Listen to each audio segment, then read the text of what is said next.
কেরে মাগিয়ানরা হিসুরিয়ানরা তবে তোরা কি কই তখন নাকি সিনেপ্লেক্সের বস ওরে পস পস ঈদের মুখ দেয় শাকিব খানের ঈদে ফেস্টিভ্যাল যে সময় অবস্থা খারাপ সে সময় রেকর্ডটা ভাঙতে পারেনি। এখন তো এটাও বলতে পারো যে বরবাদ ভাঙে, কারণ বরবাদ তো ওই পরিমাণে সুই পায়নি, তো ওদের দাগি খেয়ে রেখে দিছে দাগি।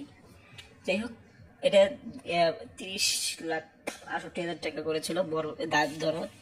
এবার দেখেন ঈদের মধ্যে এসে 18,72,000 টাকা, যে নাকি ঈদ ছাড়া নাকি কোনো ছবির সামনে ঈদে এসে টিকতে পারে না, সে নাকি আবার বরবাদের মতো ছবির সামনে টিকতে পারবো। ফাইজলামি করেন, সেই ফাইজলামি করতেছেন আপনি।